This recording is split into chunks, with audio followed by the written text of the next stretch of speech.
I would request everyone to stand up for the motto.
So our today's session has been planned on the issues and impacts of NRI taxation and impacts on the ITR filing.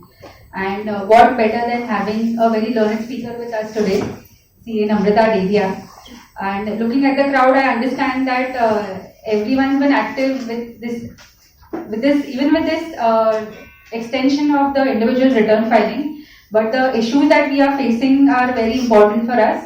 So not taking much time and giving time to our speaker for her content. With this, I would like to invite Jay to please give a kind introduction for our speaker today.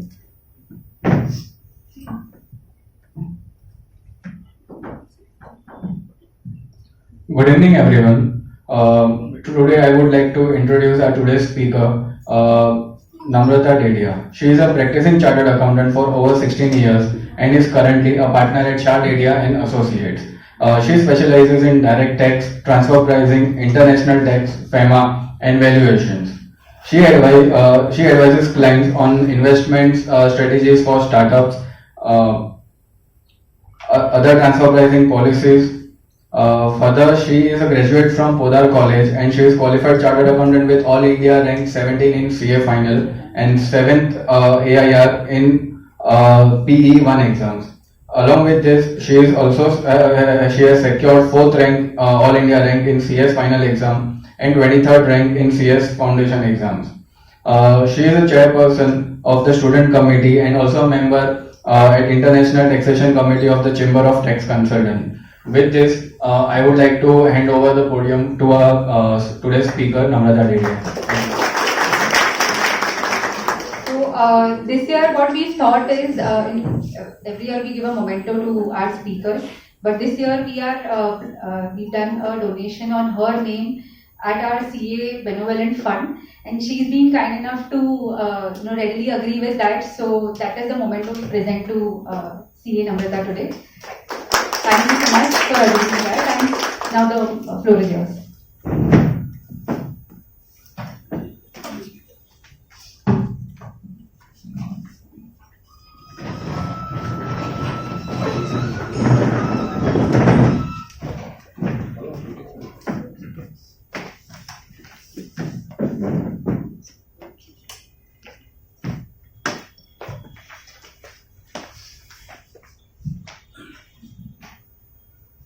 Good evening, everyone.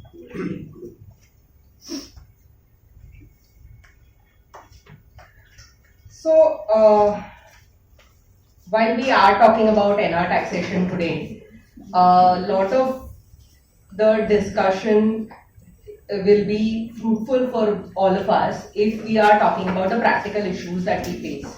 What are the queries we have? What are the issues we face in filing for non-residents, whether it is in terms of the filing procedures, whether it is in terms of relief under double tax avoidance agreements, and therefore it would be a good idea to keep the session interactive as we go along. So wherever anybody has questions, please feel free to ask questions so that we can have a meaningful discussion. So broadly, in terms of the coverage of the session today, what we are trying to look at is not the bare provisions per se. We all understand what residential status is, who is a non-resident, what is the scope of total income for non-residents. So we're not going into that, but we're trying to touch upon what are the issues in determining residential status, where are practically when we say a certain person falls in the deemed RNOR category, what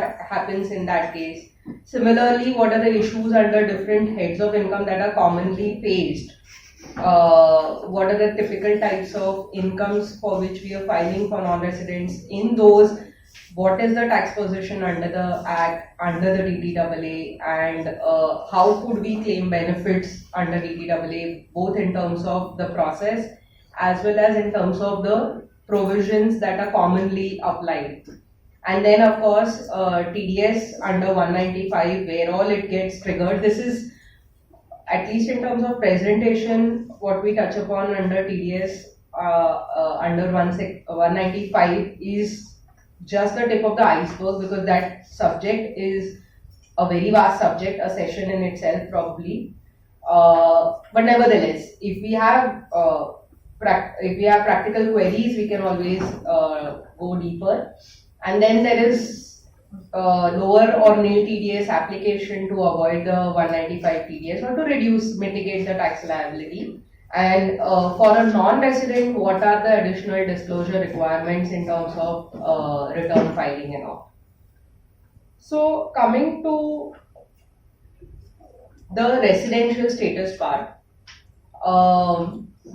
we all understand the basic clauses: 182 days, 60 plus 365 days. 60 plus 365 days is relaxed for two categories of people, either the crew or people who have left for employment. And then the second category is visiting Indians, people who are non-residents who left India but are coming back for a shorter period. Now, the visiting Indian category has a restriction further. While the 60-day criteria has been relaxed for visiting Indians to 182 days, there is an added condition there which says if that non-resident happens to have total income exceeding 15 lakhs in India's sourced income, that is, you exclude all the income from foreign sources, if that India sourced income happens to exceed 15 lakhs, then we will not consider 182 days. We'll come in between, we'll come to 120 days. So then that condition reads as 120 plus 365, which means if you cross 120 during the year and 365 during the preceding 4 years, you will be a resident. Will you be an ordinary resident? In that case, when you look at the subsequent provisions, the law does not directly apply the regular 9 out of 10 or 729 days in the last preceding 7 years condition.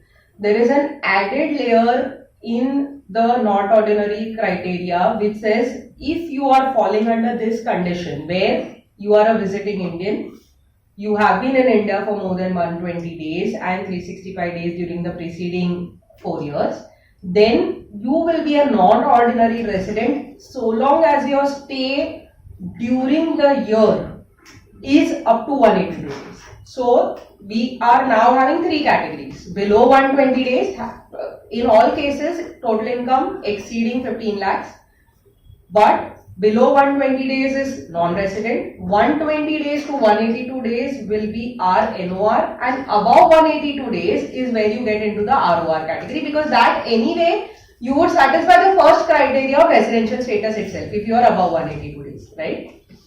Then is the second situation of a deemed RNOR, section 6(1)(a), which says irrespective of your number of days of stay, we are not looking at the number of days of stay, but if you satisfy 3 conditions: 1, you are an Indian citizen; 2, you have total India sourced income exceeding 15 lakhs during the previous year; and 3, you are not liable to tax in any other country because of your domicile or because of your citizenship or because of any other similar criteria, then if these three conditions are satisfied, you are automatically deemed to be a resident.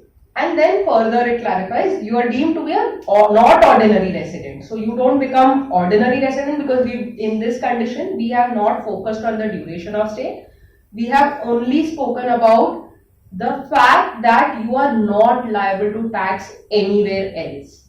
So people who this provision, I'm sure we all understand, was brought in to target those persons who would try and plan their stay in such a way that they would not be residents in India, they would not be residents in any other country, or they might be residents in other countries which do not have a tax system. So maybe the Middle East, maybe one of the UAE locations. So where, because there is no individual tax, even if you are a resident, it doesn't make a difference.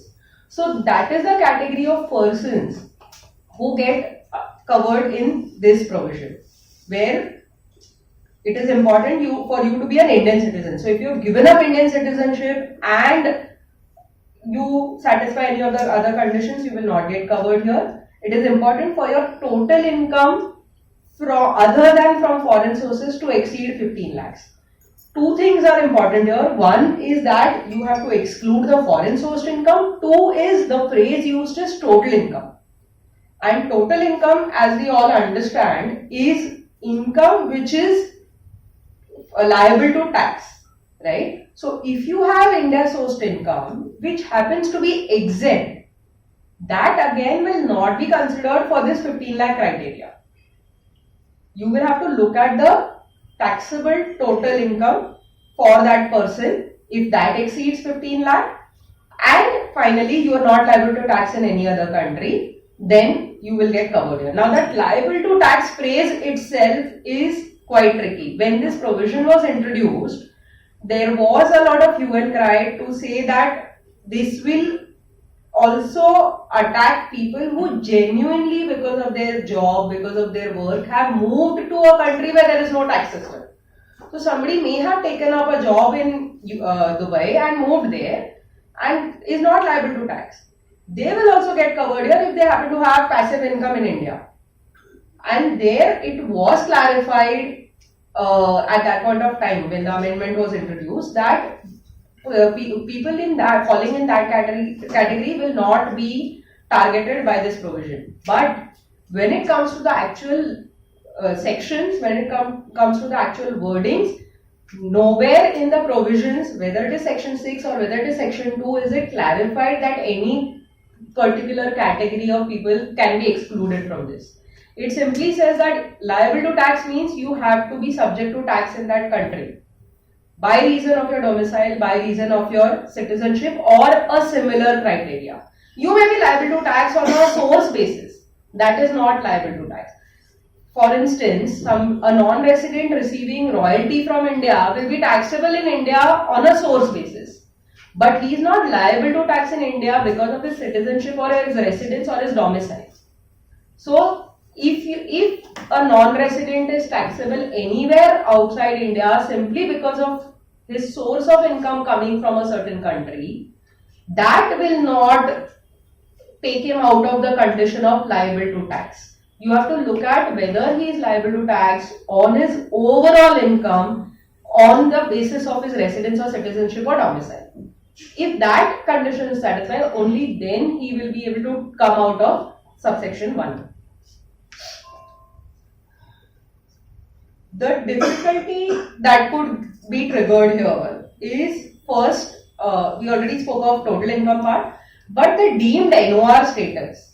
Now typically when we look at people who are returning back to India, non-residents who are coming back to India, how their tax residency is worked out or maybe in some cases even planned out is if they have been outside India for a long period of time, maybe say 10 years, 15 years, and are planning to return back to India, it is quite clear that the first 2 years they will not become ordinary resident. The very first year, in fact, if they plan to come, after half of the year, they will continue to be a non-resident. Thereafter, in the second year, they become residents but not ordinary resident because they do not satisfy the two conditions of 729 days or the 9 out of 10 condition. Then the third year, depending on the period of stay, you figure out whether 729 gets satisfied or not. 9 out of 10 will still not get satisfied. Very likely will not get satisfied if you plan it well, and therefore he may be able to enjoy RNOR status for one more year. And then comes the scenario where he becomes a ROR. Now this deemed RNOR, if you are becoming a deemed RNOR in any of that 10-15 year time period when you were outside India, then you come back to India, will that affect the 9 out of 10 criteria? Because the 9 out of 10 criteria says you have to be non-resident in 9 out of the 10 preceding previous years, right? When the provision has deemed you to be a resident but not ordinary resident, you are in essence a resident. You have come out of the non-resident category. And therefore, if you have fallen in this deemed RNOR category for maybe say 2 years, 3 years, that 9 out of 10 condition automatically goes out. The only condition that will help you is the 729 day condition. As long as you are below that 729 days of stay, you will continue to be RNOR. The moment you cross that, you become a ROR. So that's a possible scenario. It could be possible to argue that this is a deeming fiction. Subsection 1A is only a deeming fiction. It forcibly makes you a resident simply because the intent of the law or the legislature was to cover those people who have significant Indian income but are not liable to tax anywhere else outside India. Because it's a deeming fiction, it should not be considered when testing under the 9 out of 10 condition.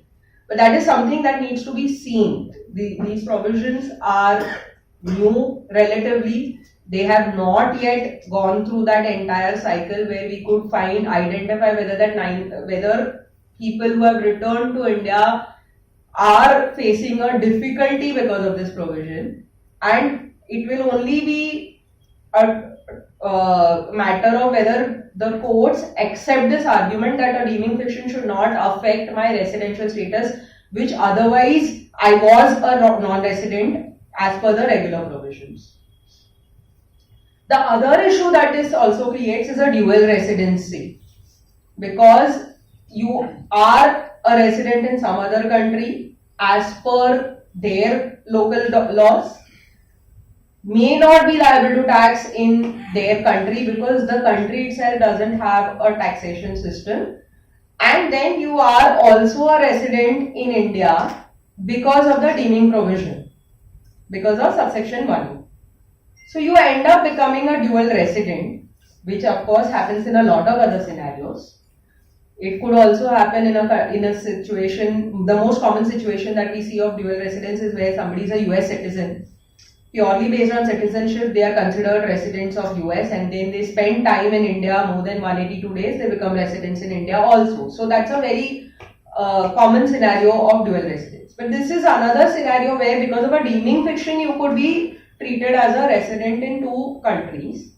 You will have to then go to the tiebreaker test under the DTAA to identify where you are a resident of, and accordingly whether you can avail of any benefits under the DTAA, whether you will be able to protect your worldwide income from taxation or in India or not. So those are other fallouts of the deeming fiction under subsection 1A.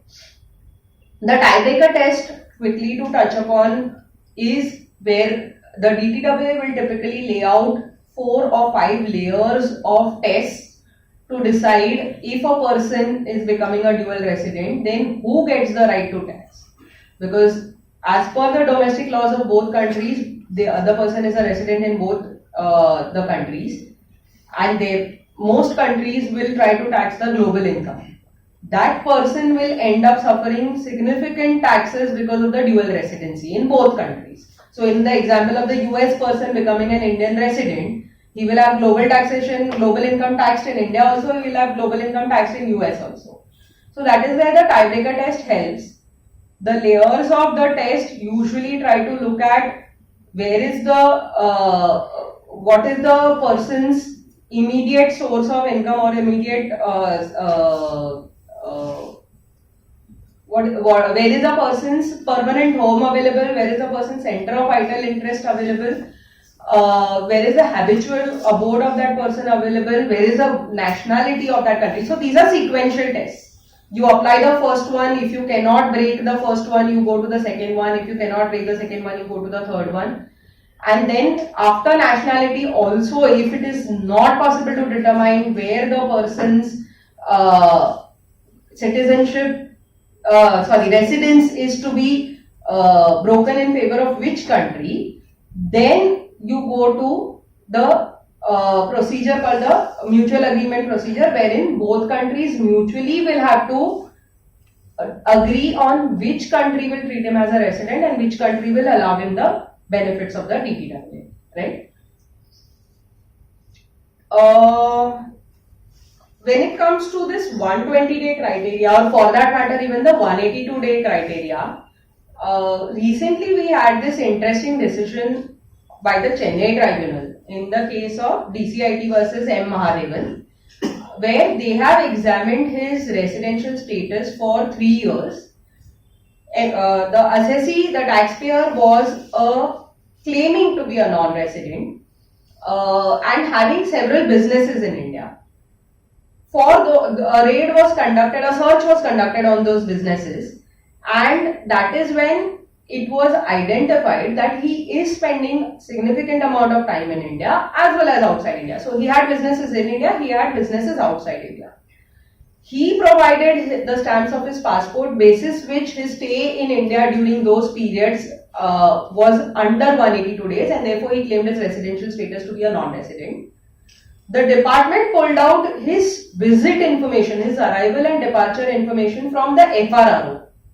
They relied on the FRRO information, and based on FRRO, they said his stay is exceeding 182 days and therefore he will be considered as a resident in India. So the first point that was identified there was, it is not necessary that if you are providing passport stamps, that will be the final word on the number of days of stay in India. The department still can go and access the data available with FRRO. Whether that data will be complete in all aspects or not, I don't have the clarity on that. But this is what the tribunal has observed, that FRRO is a authority which is supposed to have the data of movement of people in and out of India, and therefore it is information that can be relied upon. And basis that, they have treated the assessee as a resident. Not only that, apart from the discussion on number of days, the tribunal has also observed that whenever he was travelling outside India, he claimed that his travel outside India was for business purposes, and therefore he should get that exemption under explanation 1 clause A, because he was travelling outside India for work. But it turns out that whenever he was travelling outside India, he was travelling on a tourist visa or a visa which did not mention that he was travelling for work or business purposes. And basis the type of visa that the person had availed, that the assessee had availed, the tribunal observed that it does not show that he was travelling outside India for work, and therefore his visits outside India would not be considered as visits for work. Based on these two facts, or based on these two observations, the FRRO data and that the visits outside India were made on tourist visas, he was held to be a resident. So when we are examining the residential status of a person, it is also important to understand, if they are an Indian passport holder, what is the kind of travel that they are making. They may claim the travel to be in the nature of business or in the nature of work. But if the visa doesn't match that description, there is a risk of that travel not being treated as travel for the purpose of work. Right? Then we come to any questions over. What is this FRRO? I think it's foreign registration. If somebody can help me with the full form. It's Foreigners Regional Registration Office. Yeah, regional registration office. So when even when expats have come to India and they want to leave India permanently, they have to when they come to India they have to register with FRRO. When they leave India permanently, they have to get a clearance from FRRO and they have to get a tax clearance certificate also when they are leaving permanently. Only for expats.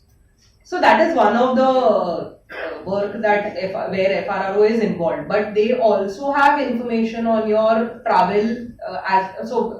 Almost every passport they'll have information on the travel. Because generally nowadays this admit and that stamps are they are not putting on passports. It's automatic. Suppose you go to US, they don't put that.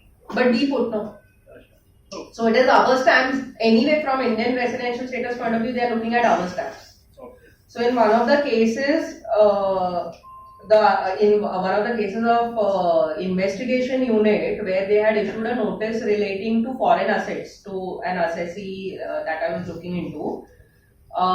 They questioned the residential status. We provided stamps of the dates of travel in and out of India and the stamps. They said also give us the passport number. Based on the passport number, we will independently find out what are the dates of travel. Okay. So this is where they are getting that data From FRRO. from FRRO. Whether the tribunal is writing, relying upon FRRO's details rather than passport. Because that is, see, suppose if I am the assessee, I don't have data available from FRRO. Right. So I can only rely upon my passport. So is it right that tribunal has relied upon FRRO data? So when it comes to whether assessee has access to that information or not, yes, from the assessee standpoint, it is somewhere unfair that information that you don't have access to is being used. But this is not the only place that this happens. We have a lot of other situations also where something similar happens. We have had this controversy going on for very long in transfer pricing, where information which is sought by the department under 133(6) is used for making transfer pricing assessments, which the assessee has no access to. Or information which is available in hindsight is being used by the department, which we didn't have information access to in real time, right? So, and that argument has not stood. People have challenged it, it has not stood. So that they are using FRRO information which we don't have is not something we can argue on. If at all we can identify gaps in the data available with FRRO and the passport. Because of this, only if there is a 1 day difference because of which I am becoming the resident, there will be an issue. So I think in this case, the Mahadevan case, that it has been a very small difference. He was just based on the passport stamps, he was just falling under the 182-day criteria. And because of FRRO, he has crossed that 182. Something similar is happening in this case also. So not much jurisprudence is available on this so far. There are a couple of earlier cases also, but again, they have focused on what your visa says. They have focused on what your visa says, what category of visa you have. So these are common line of arguments or rationale adopted by the tribunals. Like I mentioned, if at all gaps can be identified in the data, that may be a line of argument for us that I have actually traveled, but the FRRO has a different record of it. But again, it's a central body, so to what extent we can challenge it is again a different question, right? Yeah. For deemed status, total income, gross or net income to be considered. Let's say house property income is there, so should we consider standard deduction after that or before that? So I would consider net. Net. Because the phrase used is total income. Total income is clearly defined. We have a scope of total income also defined under section 5. So I would go by that definition, not the gross receipts. If I have to go by gross receipts, many non-residents would cross that 15 lakh criteria. Yeah. If you can throw light on what is liable to tax and subject to tax. Suppose if I have a tax laws in the particular area, am I liable to tax? Yes, at 0 rate. So how does that work? No, if you have I think it's the other way around. So if you would have been paying tax had you had a positive income, you're subject to tax. Liable to tax is whether there is a liability on you in the first place, irrespective of what your income status is, whether it's a positive income, whether it's a negative income. Whether there is a liability on you in the first place. So the classic example in front of us is the UAE, where there is no liability. You being an individual resident in the UAE does not devolve upon you any income tax liability, right? There is a sales tax which makes you liable to tax there. But from an income tax standpoint, you are not liable to tax there. If tomorrow they do introduce the law for income tax provisions, that is when you will become liable to tax. But there are certain judgments which says that you are always subject to tax. They always have right to tax. That may become. So today, even today, you are subject to tax because you are a resident of UAE. But there is no liability because there is no law. Do you consider exempt incomes whether they are liable while calculating liable to tax? You mean the 15 lakh limit? Yes. Say I have something for when I'm saying exemption under section 10. If I'm doing some Interest from exemption, NRI. so say interest from NRE and then NRI. So if that is NRE, no. Interest from NRI is exempt from tax, or maybe PPF interest if you have a old not for the PPF account, you have. Yeah, right. Or something like interest from gift city, which is also exempt. So for the purpose of 15 lakhs, would you consider that? It does not fall within my scope. Agreed, like you said, net. Total income. See, had it been any other phrase, I would feel it would be open to interpretation. If they would have said total receipts, if they would have said total turnover, or any of those phrases which are also used in your 44AB. But total income, that phrase is very clearly defined. There is when you compute, there is a gross total income, there is a total income. So you have to go by that phrase. What is the understanding of that phrase? That is the phrase on the basis of which we also decide the surcharge, we also decide all the tax calculations, right? So coming to certain common issues under the different heads of income, I have tried to keep this relevant to issues that we would face on a regular basis. Any peculiar issues, any specifics, we can always discuss. So when it comes to salary, I think one of the misconceptions that I have often seen is that if an Indian company is paying salary, it has to be taxed in India. So no matter where your employee is, no matter whether he is coming to India to render services or not, so this becomes relevant now in today's times even more because of the remote work concept. You can sit anywhere in the world and work for anybody, right? So if the fact that an Indian company is paying salary to an employee sitting maybe in Belgium and doing all his work from Belgium doesn't by itself make that salary taxable in India. The rule for salary is that salary arises out of the work that you do or the services that you render as an employee. And therefore the situs of that income would be the place of work where you have rendered those services.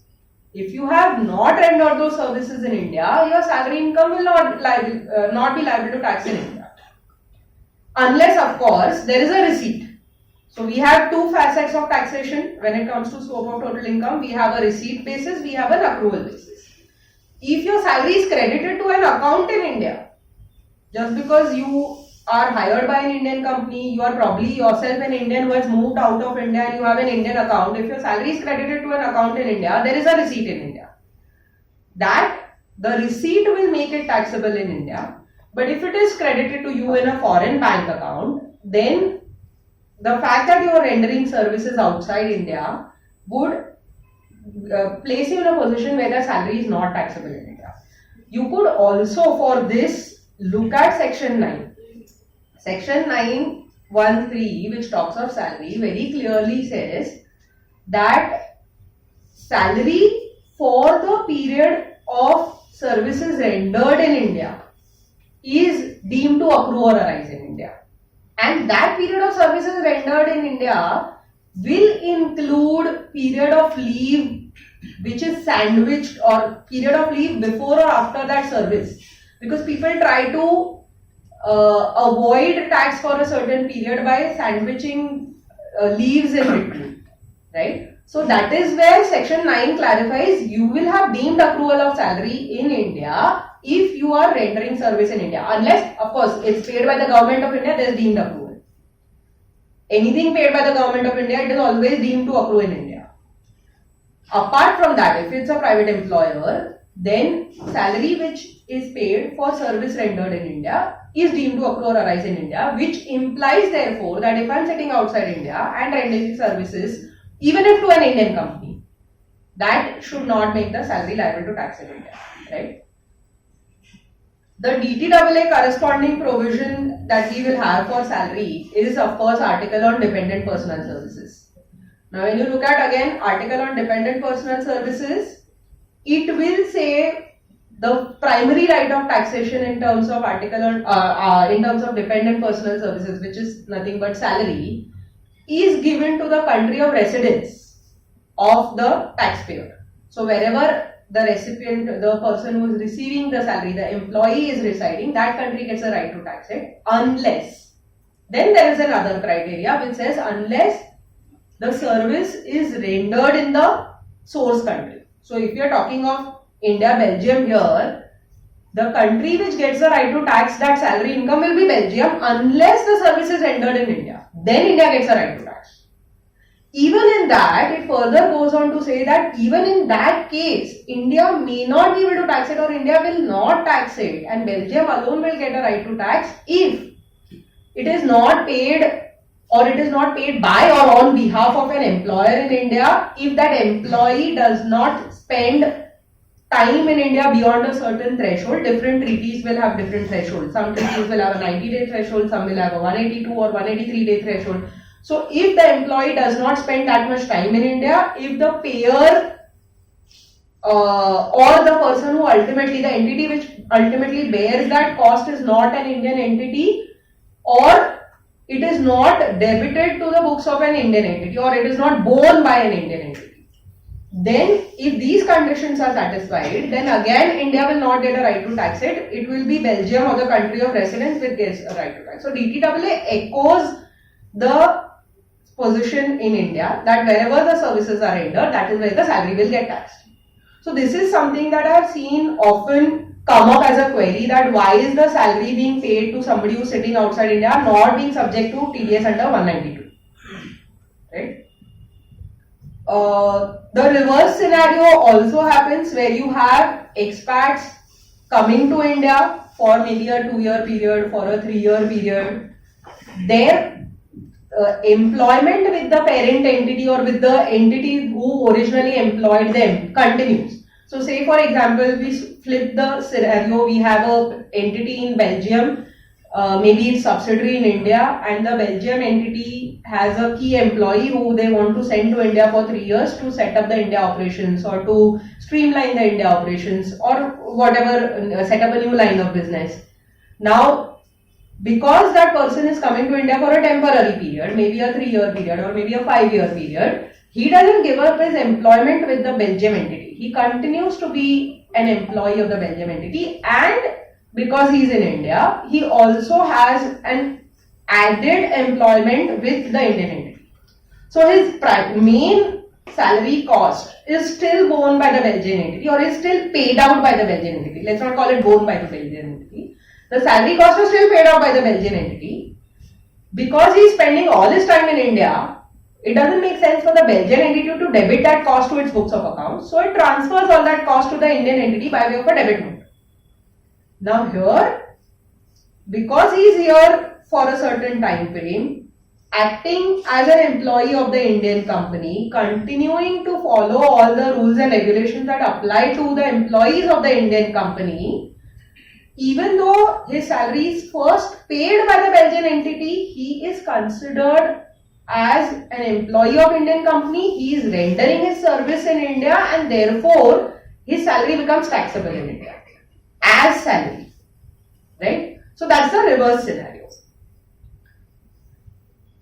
Coming to the income from house property, I think the situation is quite clear in case of income from house property.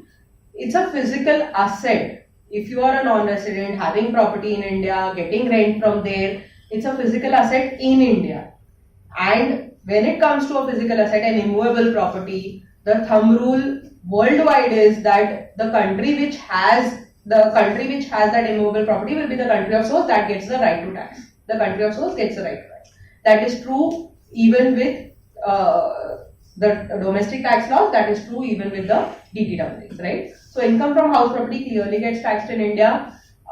There are no computation provisions under the DTAA, and therefore the provisions that we follow in India will apply to such non-residents, which is you claim deduction for municipal taxes, you claim standard deduction, you claim deduction for interest and tax the net amount.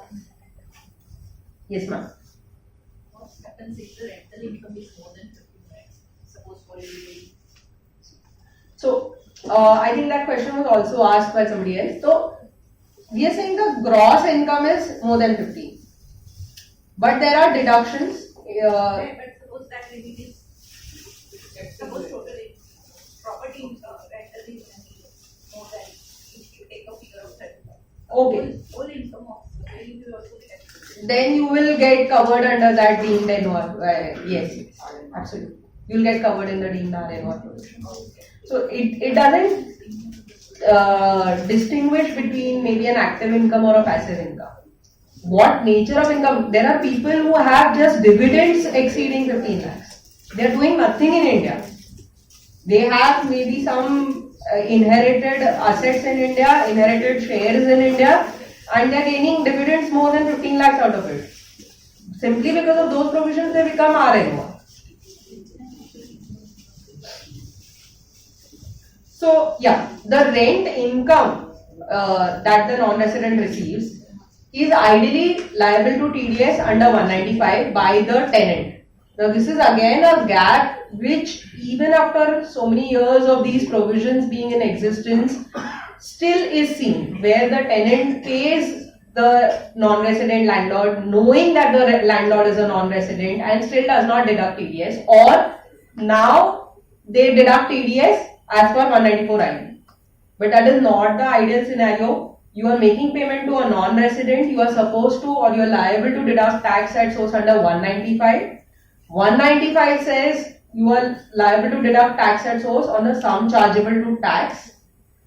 The practical outcome of this is that the entire rent gets taxed at 30% plus rate. Whatever is the applicable rate depending on the rent amount, most likely surcharges do not apply. If surcharge applies, then surcharge, and says 30 plus rate will apply in that case, and that is the TDS that has to be deducted. That will obviously not be the final tax liability, because the non-resident can claim deductions against that, if nothing else, at least the standard deduction, right? So he will have to then claim refund of it.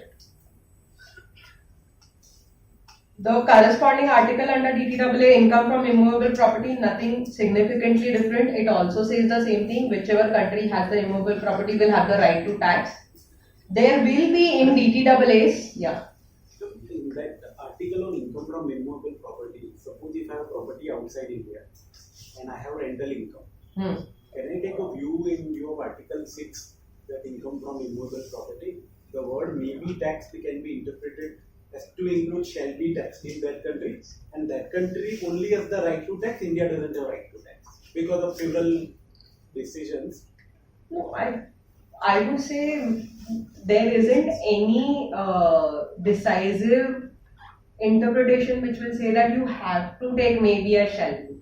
There are decisions which say maybe will include shall be. The Delhi ITR Namrata Sharaf, the decision is there. What it says that because the right in this case to tax that income is with that country, so that maybe can be interpreted as shall be because of the decision in case of TDL Kulandag and Chettiar which deals with Article 7. So you have to also look at the context in which those terms are being used, right? When you look at Article 6 on immovable property, it will say the primary right to tax is with the country of source. Then it will say that the other country may. Yes. Right? So there is already a shall be taxed. In Article 7 it is there, but they have derived the ratio and they have told that because property situated in that country only has the right to tax, and that may be taxed can be treated as shall be taxed. Sorry, I think I understood your query as you are saying the country of residence has the right to tax. What is it that Source you are country saying? has the right to tax. That's right, absolutely. Only has the right to tax. No. Only source country has the right to tax is a proposition that is based on the argument that you are giving, that is being put out. But I would say that will become subject to the fact that country of residence also has its own scheme of taxation which says you have a global income taxation, right? So you will have to look at both together. And rather than take a proposition that it is not to be taxed in the other country, you will have your tax credits available. Most countries will be in and around the tax rates in India, or maybe even higher. At least, especially the Western countries are high, right? So you might as well go for the taxability and the tax credit system. Because these are again provisions which are coming from the Indian courts of law, right? Then coming to profits or gains from business or profession, the business or profession from the standpoint of non-residents can actually have several demarcations or several subsections that we can discuss. There are provisions which talk about presumptive taxation, and then there are provisions which talk about taxation on a gross basis.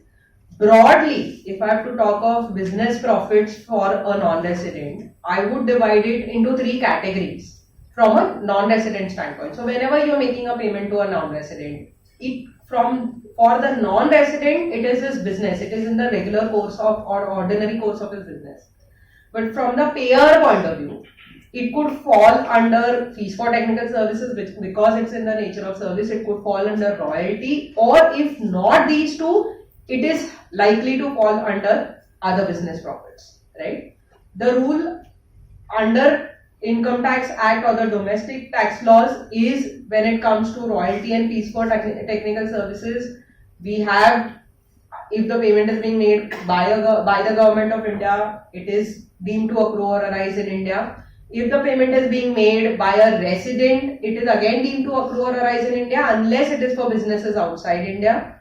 And vice versa, if the payment is being made by a non-resident, it will be deemed to accrue or arise in India only when the payment relates to business in India. So every payment from a non-resident to another non-resident does not get excluded from the scheme of taxation. Even if one non-resident is making payment to another non-resident, but it relates to his business in India, it pertains to the business in India, because the source is that business in India, it becomes liable to tax in India. Then we come to the remaining bucket of anything and everything that can be business profits, but does not fit within either fees for technical services or royalties. That falls under 911. 911 will say that business profits of non-residents are taxable in India when there is a business connection in India. To add to that business connection in India, we now also have the significant economic presence criteria, where if non-residents are conducting business in India by having a significant economic presence, either in terms of turnover or in terms of users that they interact with, then simply on the basis of that economic presence, they can become liable to tax in India, even if they do not have any other business connection or physical presence or presence through any personnel or agent in India. Right? So that's the scheme of taxation under section 9 for these three major items that can be classified as under the head business or profession. Now, in case of deemed RNOR cases, what will happen is, we understand that between non-resident and resident but not ordinary resident, there is only one difference in terms of scope of total income, which is in case of a resident but not ordinary resident, if you have a business or profession which is set up or controlled from India, then your business or professional income is liable to be taxed in India. Other than that, the scope of total income for non-residents and for resident, but if they happen to have some sort of a profession, some sort of a business which is set up in India, which is controlled from India, then they risk that profit getting taxed in India, which would not have happened if they were under the non-resident category, right? So simply because their income, total income from India exceeds 15 lakhs and they are not liable to tax anywhere else, that business or that profession which is set up in India or controlled from India will get taxed in India. The parallel provisions to this in DTAA would be articles on business profits and independent personal services, and of course we have articles, separate articles for dealing with royalty and fees for technical services, right? When it comes to business profits and independent personal services, the key to trigger taxation in the country of source will be a presence in terms of permanent establishment or a fixed base. So two separate articles are created, one for business profits, one for professional fee services, what we would call, or in terms of DTAA, it is independent personal services. For a business to be taxed in India, you need presence in terms of permanent establishment in India. For a profession to be taxed in India, you need presence in terms of a fixed base in India. Similar concept, and yet there is a difference. Your permanent establishment could be presence in terms of a branch office, in terms of a factory, in terms of an agent who is doing work for you, certain type of work for you. It could be presence in terms of employees who are present in the other country. It could be presence in terms of a construction site. Versus that, when it comes to a profession, a fixed base is not defined in detail. The provision or the DTAA will simply say that if the profession has a fixed base available for a certain time period which is beyond a certain threshold, then the profit or the income from that profession, income from that independent personal services will be liable to tax in the country of source. Loosely, all of these are parallel to your business connection concept. The definition of non-resident under the income tax law. So you may be a resident under income tax and still be eligible to hold a NRE, NRO account under FEMA. That's a possibility. So especially in the period of transition. So even as a resident, you may have a scenario where you claim the benefit of exemption of interest on your NRE accounts because you are still eligible under FEMA to hold that NRE account or that FCNR account, right? The parallel provisions for DTAA, I have listed only 3, but actually there are many. So the 3 primary ones would be dividends, interest and other income, and then there are articles in the DTAA on pension, on student fees, on directors fees, on teachers' fees. So there are different articles which could end up covering income that we would, under the domestic law, generally categorize as income from other sources. When it comes to dividend and interest, typically these are two of the four articles that will lay down a rate of tax under the DTAA. Under the DTAA, there are only 4 articles or 4 nature of income where a rate of tax is laid down, which is dividends, interest, and royalties and FTS. Royalties and FTS tend to be a single article. So in that sense, 3 articles, right? So dividends and interest, when it comes to the domestic law, we'll see that interest has either a 5% rate of tax on certain types of debt, which is largely your ECB or bonds, where a 5% rate of interest is allowed, or in all other cases, the interest is liable to tax as per the 20% rate. Similarly, dividends under 115A are liable to tax for non-residents at a special rate of 20%. Both of these are tax rates under the Act. Under the DTAAs, you will likely have a much lower rate. Dividends tend to be 10 or 15%. Interest also tends to be 10 or 15% under the DTAA. So if you are claiming DTAA provisions, benefits under the DTAA provisions, this is also one of the incomes where the non-resident can have a lower rate of tax by applying the benefit of the DTAA. But usually, the one that is most talked about is capital gains. Capital gains, if you have a DTAA, you have a benefit. But along with capital gains, you will have invariably interest and dividend income, and that is where you can take advantage of the DTAA provisions for a lower rate of tax. Coming now to capital gains.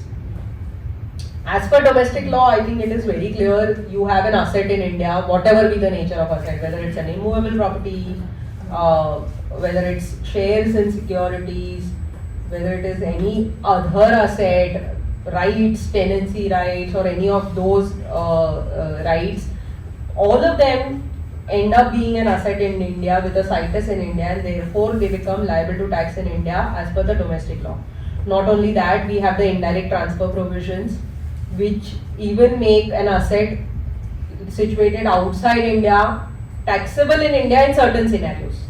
The indirect transfer provisions were born out of the Vodafone case, and if you have shares outside India which are transferred, which derive substantial value from India, then a transfer of those shares outside India is also considered taxable in India. So we end up going beyond assets in India. Certain cases, even assets outside India can be taxable in India, right? This is where DTAA has a role to play, because under the DTAA, your article on capital gains will typically be divided in 5 parts. You have rule based on nature of income. You will have a different rule for capital gains on immovable properties, which aligns with the idea that if it is an immovable property, the country where that property is situated, the country of source, should get the right to tax. So same logic, your capital gains on immovable property, the country of source gets the right to tax. Not only that, capital gains on shares of a company which holds immovable property is also treated in the same way. So if you have sold shares of a company which in turn holds immovable property, then that capital gains on those shares is also liable to tax in the country of source. So those are the 2 criteria. Then you have capital gains on assets like your shipping, aircraft, etc., which is treated separately because that is a special class of assets when it comes to international business. Then you have capital gains on shares other than immovable property companies. So already one class of asset was shares of companies which hold immovable property. The other class is shares of any other company. Shares of any other company, each DTAA will define the rights based on the negotiation between those countries. We had at some point of time Mauritius and Singapore, both of which said only country of residence will get a right to tax, country of source does not get a right to tax, which have since been amended, and now country of source also has a right to tax. Then we have a UK treaty which does not define anything. UK treaty doesn't even have the 5 sub-articles. It simply says taxation of capital gains will be as per the respective domestic tax laws. And then you have all the other tax treaties which try to give the right of taxing shares to the country of source. The country where the situs of those shares is, country where the company is incorporated, right? And then you will have a residuary article, sub-article 5 or paragraph 5, which will, because it's a residuary article, it will give the right of tax to the country of residence. It is not under the residuary article, you don't know what asset you are dealing with, where is its source, where is its situs, and therefore the default right to tax is given to the country of residence.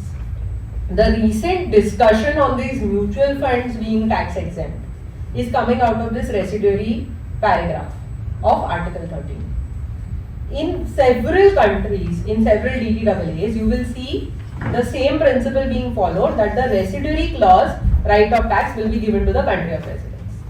Now when it comes to mutual funds, what you are buying or selling is not shares in a company, you are buying or selling units. Those units have been held not just in the context of these mutual fund redemptions or the non-resident taxation, but even in the case, in one particular case, I forget the citation, where UTI units were held to be different from shares.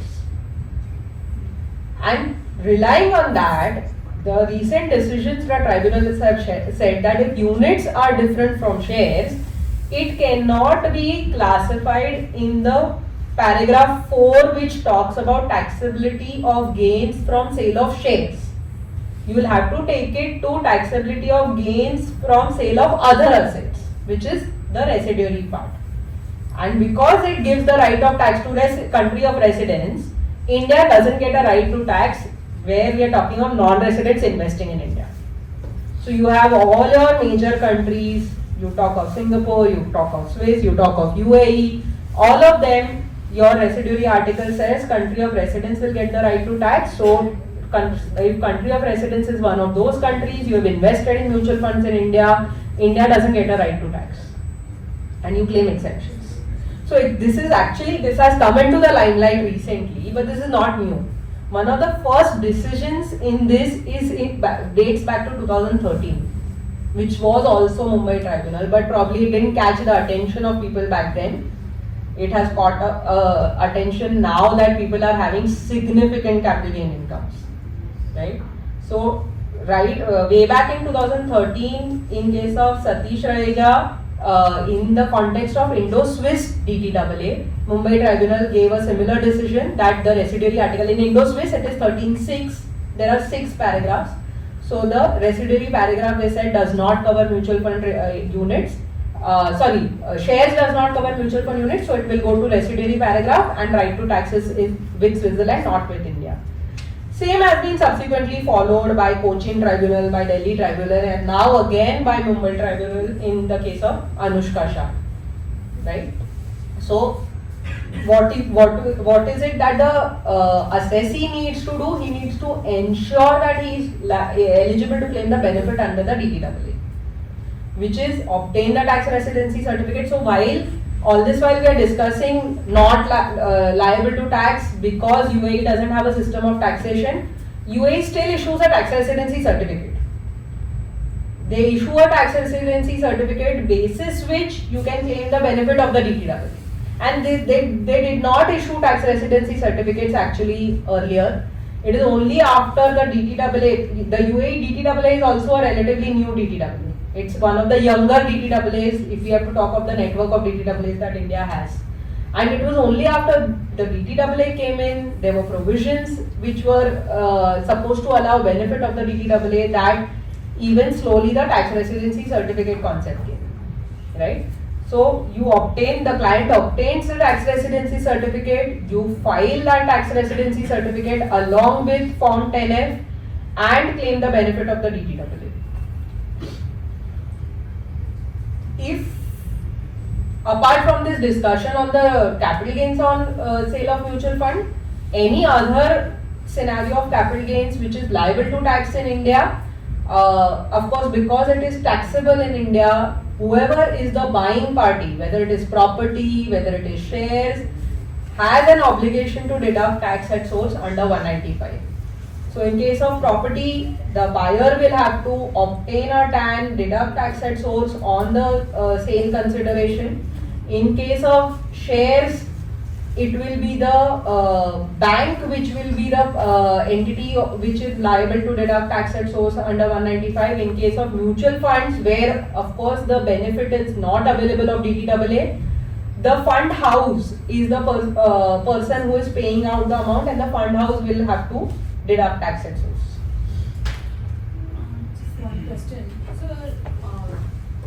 for capital gain, suppose I'm an individual having a property, a non-resident having a immovable property in India, and typically while on sale of a property, TDS is deducted on the sale consideration. And the argument that is given is that you can take your cost as a deduction while filing return. Now what happens is the refund amount goes so large that it is inevitable that you can pass the assessment stage. Say it's not immovable property, but say shares. Even in those cases also. So is there a way where you can convince them saying that you deduct costs and give us, where even after giving a CA certificate, the cost is not accepted, and after giving all the proof of cost and CA certificate. This is actually, there is some discussion on that subsequently, but Okay. it's relevant here, so we can take it up right now only. So this comes from several decisions of the Supreme Court and the Karnataka High Court, right? So 195 says the person paying has to deduct tax on sum chargeable to tax. Sum chargeable to tax has been clearly understood and interpreted to be only that amount which is taxable, not the gross amount. The question here is, if the gross amount is not taxable, if there is a smaller amount which is taxable, so you are paying 100 but entire 100 is not the other party's income, the income element of that 100 is maybe 20. If a smaller amount is taxable, who is the authority to decide that 20? The problem arises there. And you have mechanism within 195 to approach an assessing officer to determine whether 20 or 25 or 15, right? You don't want to go there. If there is a loss, then You don't want to go. If there is a loss, you can go and tell the assessing officer he will not give you a zero rate of tax, but he will give you a minimal rate of tax. Section 90 treaty or act, whichever is beneficial, if I go into the treaty says income from immovable property, income from capital gain. Right. So treaty gives me right to determine the cost and give it, because No, treaty doesn't give you the right to determine the tax. See, treaty says who gets the right to tax. No treaty will give you the computation mechanism. The treaty will only define the right to tax and in some cases the rate of tax. but here it says income from capital gain. Even 195 says some chargeable to tax. So- It doesn't say the whole But in amount. Right? 195 it says you have to go to AO, but in treaty it doesn't say that you have to go to respective authority. Because treaty doesn't have the machinery provisions. The machinery is from the law, From 90 domestic section tax law. 3 I'll go to straight away claim tax. Income can be gross income, na? Where it is mentioned in that. No, income from capital gain itself means after deducting loss. If it is long-term capital gain, can be restricted to long-term tax or full Section 90 gives me transaction. right to go there. No, if it is long term, I think is fairly clear that if you know that the property was bought more than 2 years ago and it is being sold now, it is long term. So that classification, whether it is long term or short term, is not under controversy. You can apply the tax rate applicable for long term. If you know it is under 2 years, it is short term, you apply the tax rate applicable for short term. The problem is the base on which you apply that tax rate. You apply it on the full sale consideration if you don't have a lower TDS certificate, right? But in case of mutual fund houses, they have been deducting TDS only on capital gains. Yes. In case of non-residents, Right. so they are also not a competent authority to decide like what is 80 or what is 20. That so is how true can with they? mutual fund houses, that is true with banks who are helping with the capital gains on shares and securities. Hmm. So here again what is happening is, if you notice, if you have ever had a situation where your shares were transferred from one DP to another and then sold, they will deduct tax at source on the entire amount. Correct. Because there they do not have that information available, or even if you provide that information, they don't know whether they can rely on that, on the accuracy of that information or not. But where you've done the buy and the sell transaction through that party himself, through that fund house or through that broker only, I'm sorry, they have that information clearly available with them. They are not relying on anybody else for that information. But that logic can be applied even in case of the immobile property, right? Because everything is based on the registered agreement. So can't that logic But be you are applied? still relying on some computation being done.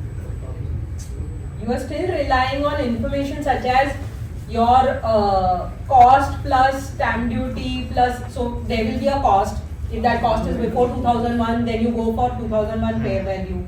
Then there is stamp duty and registration charges paid. Then there could be additional expenses which are borne at the time of purchase. Then there is selling expenses which are allowable as a deduction. So there are so many variables which you are depending on somebody else's information to compute. Their property must be received in gift also, possibly. That, so many scenarios. If it is inherited property or anything of that sort. If it is a property where husband and wife's names are there, you don't know whether they both paid for it or anyone paid for it, whether they are equal owners. So variables are far too many. Then there is a possibility of the person reinvesting and claiming benefit of 54EC or any other provisions. So again, you as a buyer are not in a position to authenticate that. Yeah, but can I restrict to the basic cost and deduct on the balance amount? Not that would be the advisable. maximum tax application. Of course. I understand. I would say it's not advisable. The process of obtaining a lower TDS certificate is quite streamlined now and typically takes about, if you have all documents available, typically takes about 4 to 5 weeks. Right? If the stake is significantly high, you might as well take that time of 4 to 5 weeks, obtain the lower TDS certificate and go through that process rather than doing, see, even with that computation that you're saying, you will still end up with a refund. You will still end up with a scenario where your TDS deducted is higher. That amount will Because of custom surcharge and sale. cess. But the risk that the buyer puts himself at is much higher. Typically, individuals don't like going to India. They say that Indian income tax is too much of a stressful thing. So that's when the thing comes that why will I go for a certificate? So the choice is you go to the officer for 197 or you go to the officer for a refund. But similar situation is there in US. Under FIPTA, you have to withhold 15% on entire sales consideration. So everywhere it is same. There is not a exception. Honestly, everywhere it is the But same. when We people have come to India, they find the system Absolutely. very bad. You look at the US tax forms, you will realize the Indian tax forms are so much better. In Yes. case of mutual fund, if there is a provision that the capital gain will not be taxed under capital gain, it will be taxed under other sources. So there are chances, is there any chances that mutual fund may not deduct tax on those income? Is there a possibility? Sorry, come again please. So mutual fund. Because of the residuary article under the DTAA, yes, fund houses are doing that. They need you to give the TRC and the tenure as proof of DTAA eligibility, and they are doing that. So they are taking the aggressive. TRC is required. So they are taking aggressive stand because it may be taxed under capital gain possibly. How it is No. Why? That's what I was. Because the Indian Income Tax Authority will always say that it is a capital gain and will be subject to tax in India. If you have to take the benefit of DTA, since nothing is defined, if the definition of capital gain tax See, is it still is capital gain because there is an alienation of an asset. So it doesn't come out of the article of capital gain. The only benefit that you are getting under DTAA is it falls under paragraph 5, which is meant for all other assets. You have 4 specific assets in paragraph 1, 2, 3, 4. And then paragraph 5 is all other assets. So all other assets, right to tax is given to country of residence. It's not other source, it is still capital gain. So there is clarity in the. Yes, absolutely. Yes. Yeah. I had applied for lower deduction certificate in case you are not a student. The lady from USA, she sold one house and buying another house in Matuka. The officer says, Baba, you show me the reinvestment amount gone from your bank account, then only we will receive lower deduction certificate. But I told that officer, sir, I have not received the consideration money. When I get the consideration money, then only I can reinvest. That is a practical difficulty. So I think about 10 years ago, they were allowing this deduction on the basis of an affidavit that you could submit. You could give an affidavit saying, I will reinvest in bonds or whatever in property and claim the benefit under this particular section. They would consider it. Now they have internal instructions not to consider 54EC, 54, 54F anything unless there is proof of reinvestment. So it's a practical difficulty, I agree. From their side, it's probably because they must have subsequently. So I have experienced a case where 54EC benefit was claimed when applying for lower TDS. That assessee later got an assessment notice just to verify that point. So the assessment was undertaken for that assessee only to see whether 54EC was actually invested or not, right? So probably they would have come across scenarios where for TDS they have claimed the benefit, but later they have ended up not investing. So what is the way out? They are plugging it at source, not allowing the benefit, which is absurd for something like a 54F. See, 54EC is still a fixed amount of a 50 lakh. If you have a larger capital gain, you may be able to block 50 lakh for 54EC to claim that benefit. But for something like a 54F or a 54, you need to reinvest most of the amount, and that you cannot do unless you have money in hand. So it does get absurd, but this is the practical situation. But what is the way out? There is no way out. I'm sorry. There is no way out. Can we not write to the CBDT or something about take that money or ask them to open and We can write, sir, but I'm not sure if they'll listen. Yeah, you had a question. So, yeah, just to summarize quickly, because there were 2-3 points here. We all know 23rd July, before and after, the rates have changed. A couple of things that I wanted to highlight specifically relating to non-residents when it comes to the capital gains taxes is one, for residents, when you don't have much of other income or you have no other income but only capital gains, you can still claim the benefit of basic exemption limit out of that capital gain income and pay tax only on the balance. So let's say you have maybe a 50,000 interest income, you have 5 lakh capital gains, you will adjust your basic exemption limit out of that 5 lakh first and pay tax on only the balance capital gains for a resident. For non-residents, that's not possible. If you have only 50,000 other income, 50,000 other income goes against your basic exemption limit, entire capital gains is taxable, right? So that is one major difference that is there for non-residents. The other is now with this change of rate, in case of immovable properties, residents continue to have an option to apply the old provisions as long as the purchase happened before 23rd July. So you may have a property purchase just on 22nd July 24, you may have a property purchase in 2001, you may have a property purchase by your ancestors. Whenever you sell it, this year, next year, 10 years later, 50 years later, as long as the law doesn't change of course, you have the option to apply the old provisions with indexation or the new rate of 12.5% without indexation. For non-residents, that option has been closed. So it is all cases, it is for non-residents, it is going to be a 12.5% rate without the indexation benefit. Yeah, the 54, 54 EC, 54F provisions, there often is a confusion whether these benefits are available to non-residents or not. But these provisions have no restrictions absolutely based on residential status. So if a non-resident wishes to reinvest money into another property or in 54 EC bonds, they can very well claim the benefit of these exemption sections. All the conditions that apply to residents also apply to non-residents. There can be peculiar scenarios in case of non-residents where the non-resident, of course this is now quite old, there used to be scenarios where the non-resident would buy the new property outside India and claim benefits for that, were being allowed, got plugged by an amendment in the act, and now today you need to buy a property in India only to be able to claim the 54 or 54F benefit. Another peculiar scenario that can arise is in terms of 54F.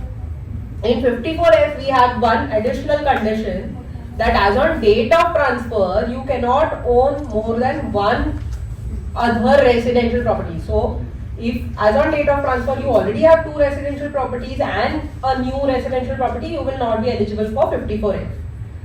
So, here whether that existing or old residential property that you have to count for this eligibility, whether you count only properties in India or you also consider property outside India. Say you have one property in India, you also bought a house in US in the meanwhile, and now you are looking for 54F exemption. There are varying views here. There is a coaching tribunal which says property outside India will not be considered. It's an exemption section. You have to interpret liberally. You have to allow the beneficial provision. You have to consider only the properties in India.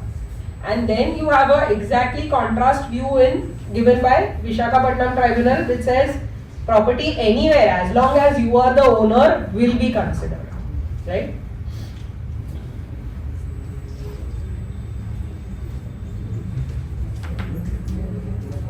So that's the 5 heads of income. Deductions generally are available to non-residents. Yes. Like the capital gains, you don't get the basic exemption. For dividend income also there is. So because dividend is taxable at special rates. It is 115A. It is not getting taxed as per your slab rates. That is why even there you don't get the benefit of the basic exemption.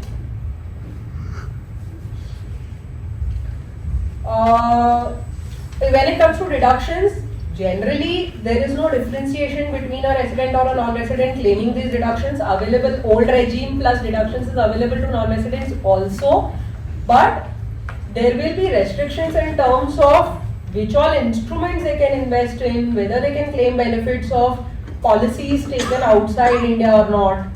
So here I think whatever a resident can invest in, if it is when it comes to insurance policy, if it's an Indian insurer, they get the benefit. Same applies to non-resident.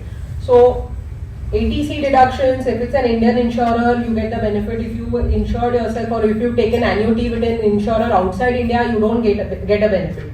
ATD, Mediclaim, if you have a medical policy with an insurer outside India, you don't get a benefit.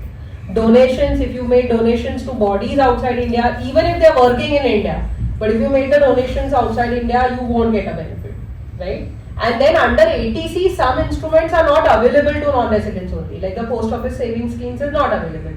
PPF, if you have an old account, it's available to you till the first term of 15 years, but if you can't open a new account to get a ATC benefit.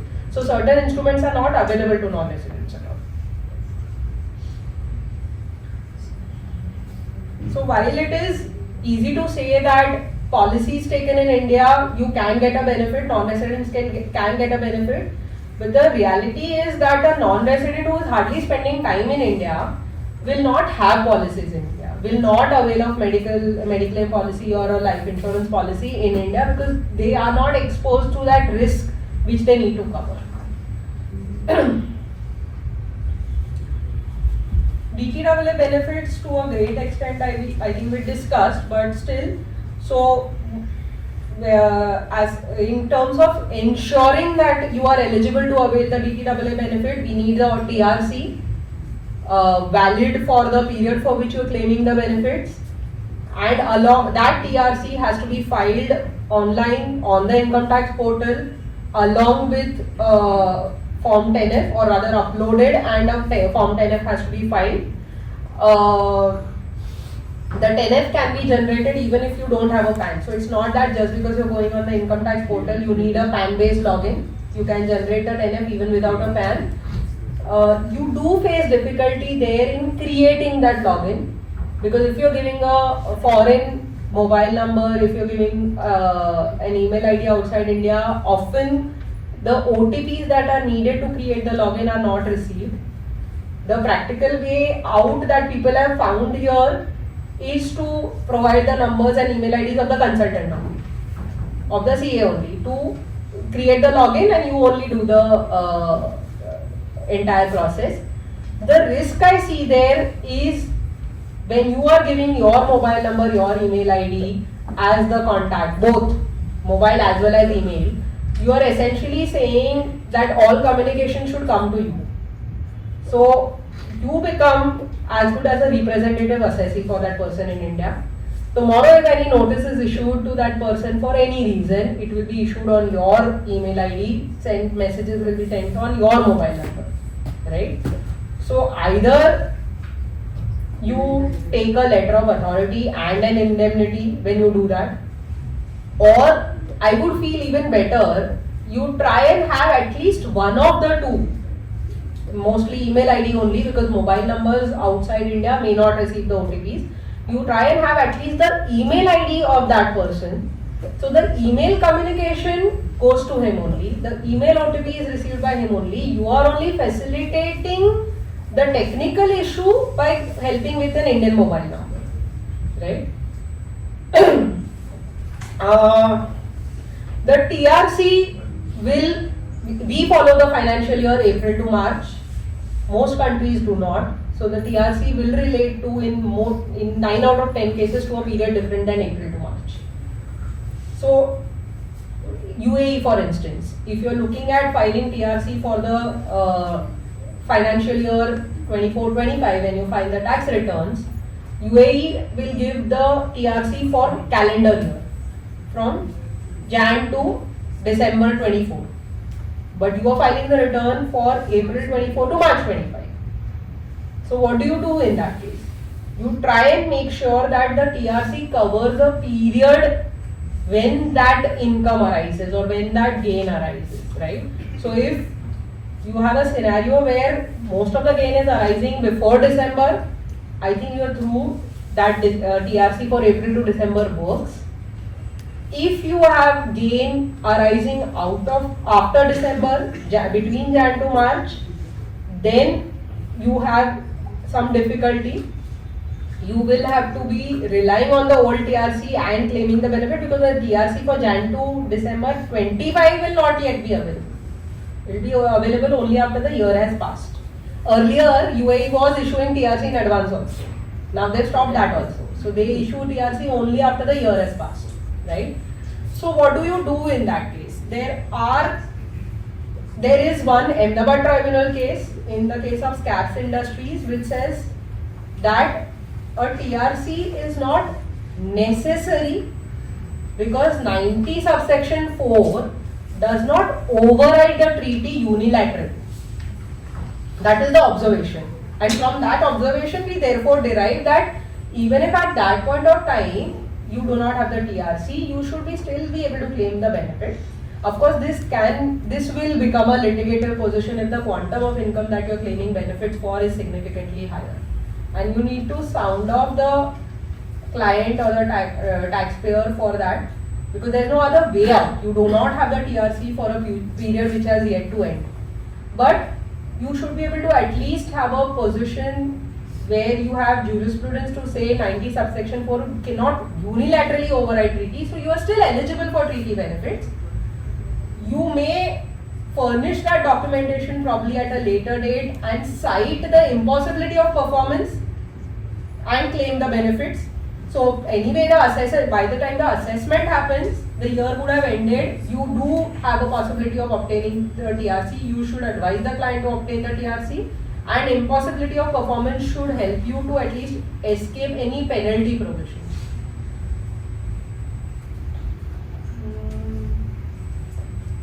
the benefits we have, most of these benefits available from the DTAA we have already discussed. Special rates for royalty, FTS, interest, dividend, capital gain on certain assets not taxable. So on certain assets reminds me not just mutual funds, but there are decisions which say that even capital gains from rights entitlement will fall under the residuary clause and not be taxable. So because it's not a share in itself, it is only an entitlement, it's only a right. So even if you have capital gains from sale of rights entitlement, that will fall under the residuary clause and not be taxable in India.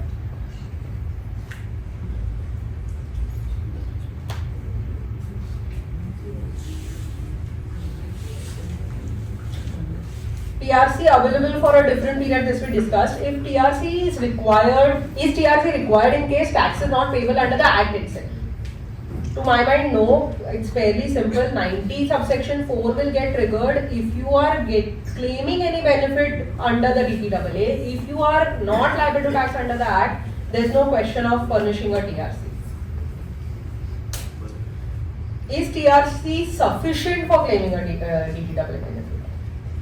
There are varying views here.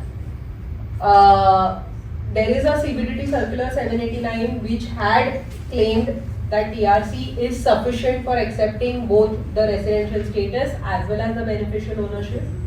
And then you have the explanatory memorandum to the finance bill which introduced the amendment where TRC was made mandatory. The explanatory memorandum said that TRC is necessary, you have to furnish it, but it will not be conclusive evidence that of your residential status, it is not sufficient. Similar language was adopted in section 90 also, but it was dropped when the act was finalized. Despite that, there are different authorities which are taking different views on this. You have AAR which has denied treaty benefits to a Mauritian entity by saying that TRC itself does not prove the beneficial ownership, does not prove the residential status of that entity, and that entity in fact was found to be only a name lender and therefore no benefit of the treaty can be provided. You also have Mumbai Tribunal which has then held to say that circular 789 benefit of TRC will be given if you have the TRC. But I think broadly, if you look at the several High Court and AAR cases, all the ratio that comes out of most of those cases is TRC has to be supplemented by facts. TRC is one document which you need, but you also supplement it with other facts which will go on to show that that entity has substance in that country, that entity has presence in that country. So in our case, if we are talking of a non-resident individual, that individual has a house or a family or connections in that other country which make him eligible to claim the benefit of the DTAA with that country, right? Yeah.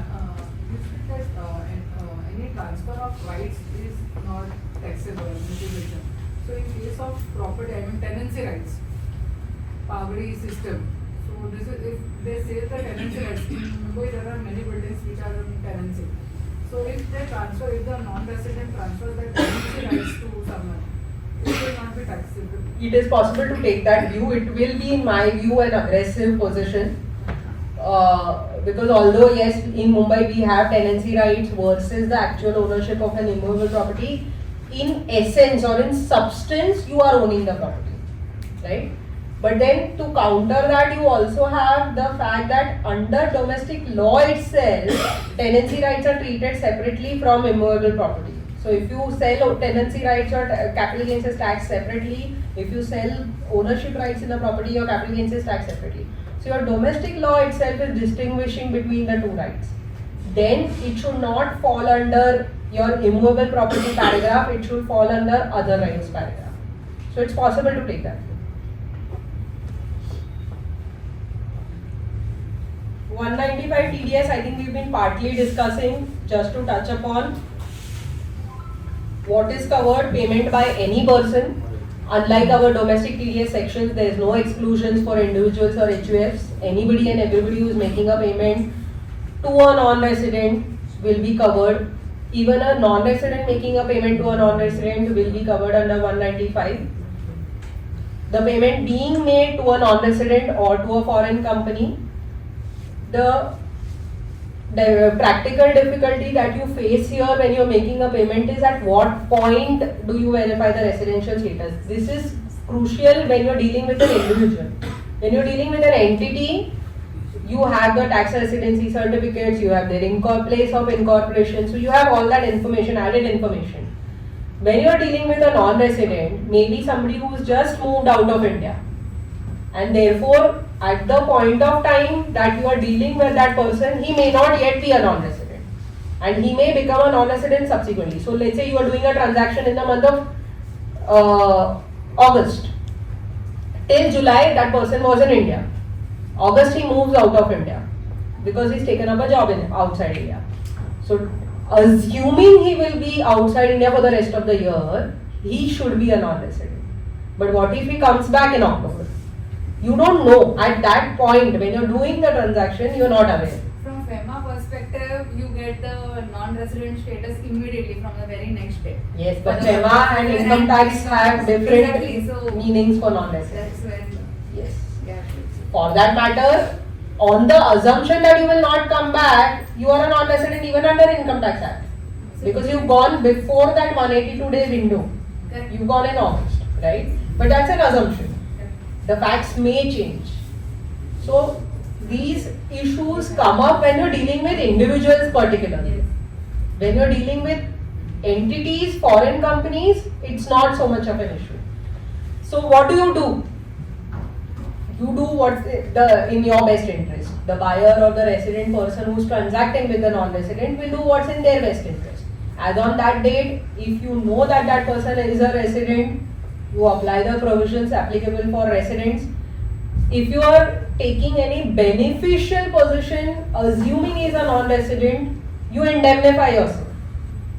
You take all sorts of declarations and indemnity bonds and affidavits, whatever is advised to you, to allow him the benefit of a non-resident status, right? Although when it comes to, at least when it comes to the most common property transactions, TDS on non-resident is not really beneficial. TDS as a resident is more beneficial. But you may have other transactions. You may have transactions like maybe a business payment. You may have a commission payment made to a person who moved outside India and he's contacting buyers or vendors for you outside India. So that commission is not even taxable in India. So that is a scenario possible. If you treat him as a non-resident, it's not taxable in India. If you treat him as a resident, it's taxable, right?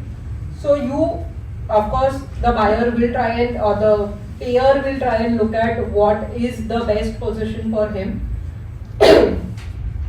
What happens if you are actually supposed to be a non-resident, but you are deemed to be a resident but not ordinary resident because of 1A?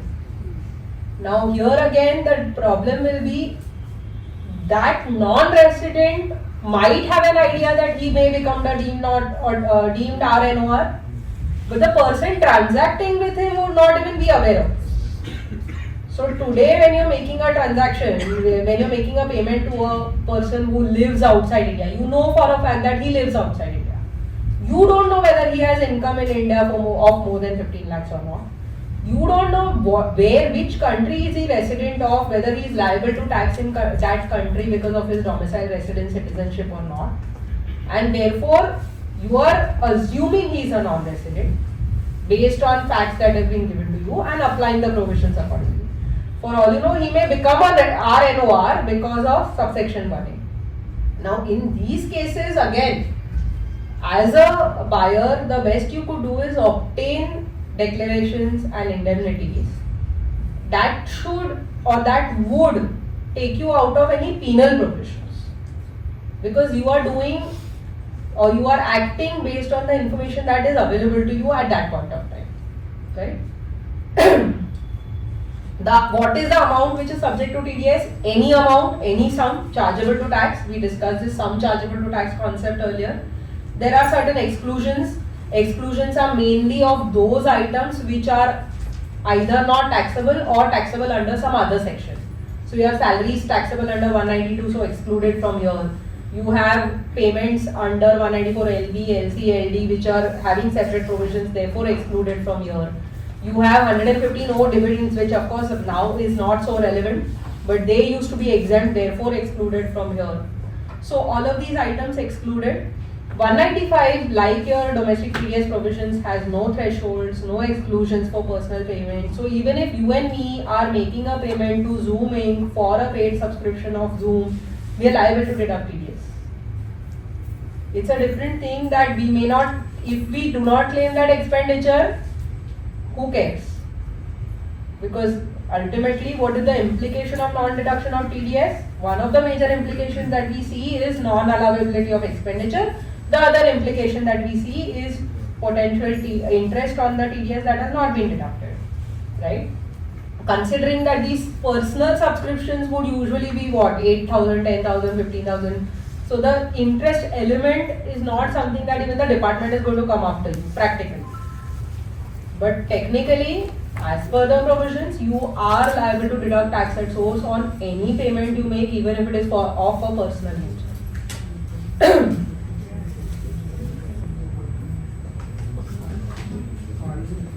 Sum chargeable to tax. So this is what we were discussing earlier. Supreme Court and Transmission Corporation has agreed that the tax is to be deducted only on that portion which is chargeable to tax. It says it has to be deducted even if a part of the amount is taxable, but it does not give the authority to the assessee or to the consultant to determine. This is where your Karnataka High Court also comes in, which says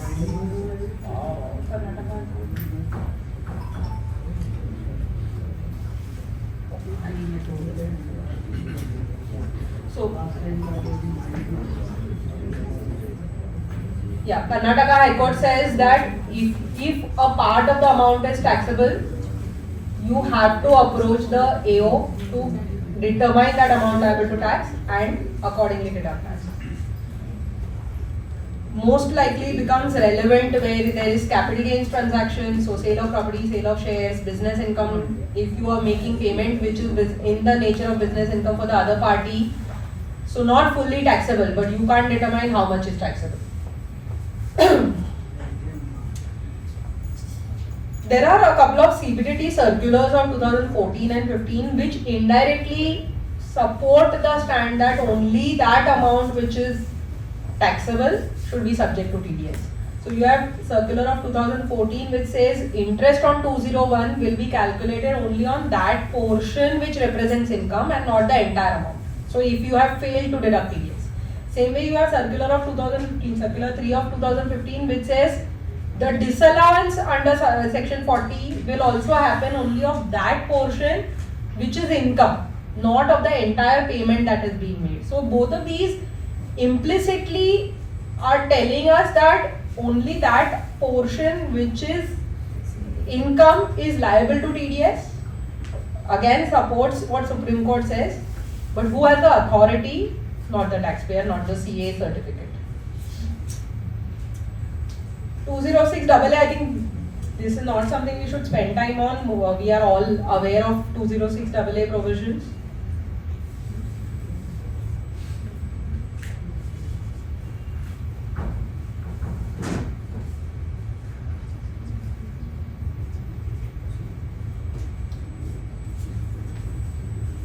Can the DTAA rate be applied if it is lower than the 206AA? This is something that commonly comes up. Has been dealt with the tribunals a few times, and yet is a matter of argument that if, let's say, my DTAA rate is 10%, my 206AA rate is 20% of course, and even my domestic tax law rate now for royalty FTS is 20%. So then in that case, can I still apply 10%, ignore the 206AA rate? You have Delhi High Court and Hyderabad tribunals both which are saying that the treaty provisions cannot be unilaterally overridden by the domestic tax law. 206AA cannot override what the treaty says. The treaty will prevail. So if the treaty gives you a 10% rate, you apply a 10% rate. But then you have an alternative view also which says that DTAA, when you look at your 206AA, it compares three things. It compares the tax rate in the provision, it compares rates in force, and it compares the 20% rate, higher of the three, right? So the DTAA rate is implicit in rates in force, and therefore when it compares the three, it is comparing DTAA rate as a part of that, those three limbs. So 206AA. End of the day, practically you look at both things. You look at what is feasible to you, you look at what is the opportunity cost to you, and you look at the risk involved. If the assessee, the payer is bearing the cost of the TDS also, the TDS is being grossed up, the payer is likely to not take the 206AA rate because that increases his cost, but instead take the DTAA rate. On the other hand, you have the risk of the short TDS deduction, which you consider, you weigh out what is the amount involved and decide whether you follow this view or that view. Both are not settled. There are views on both sides.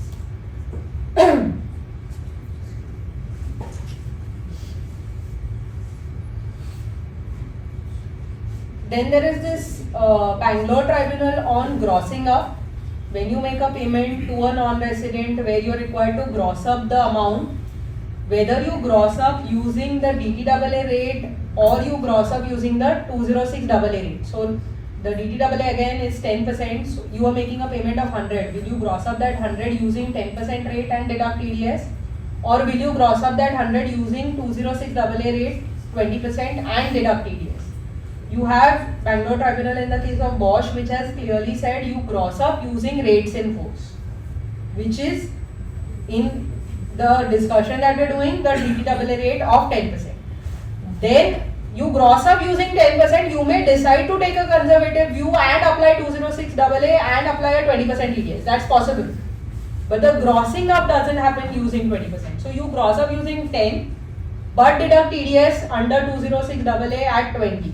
That's a view possible, that's a scenario possible, and that's something that gets applied practically.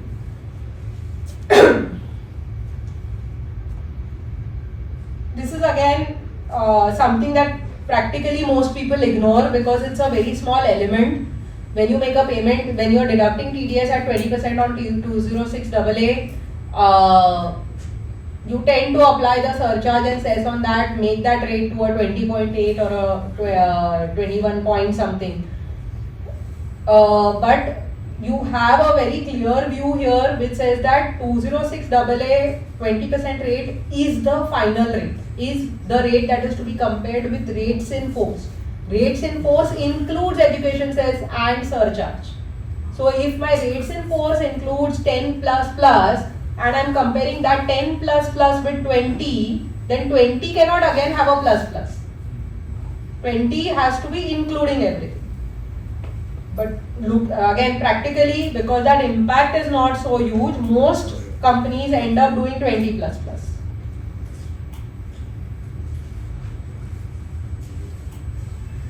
I think the practical part of the lower TDS certificate we've broadly discussed. We have options under 195.2, we have option under 195.3, and then we have a 197 also possible. 195.2 is where you are asking the AO to determine how much of the amount is taxable.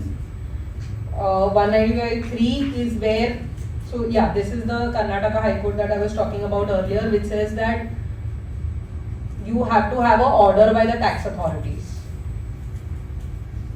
Then you have 195.3, which you apply for if you want a nil deduction certificate, where you know that nothing is deductible, there is no income element, or there is maybe, like somebody said, a loss scenario, right?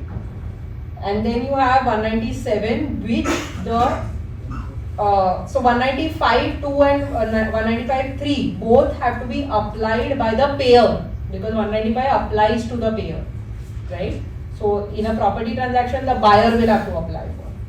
Typically what happens is the seller who is getting that income applies for, he applies for under 197.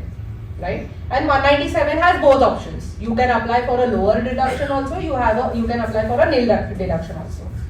Practically, however, nil deduction certificates under 197 are not coming through. They have internal instructions to have at least a 0.1 or a 0.5% rate just to track it. Not for anything else, but just to be able to track that transaction that we've issued this certificate, there has been TDS and this is come into the system, right?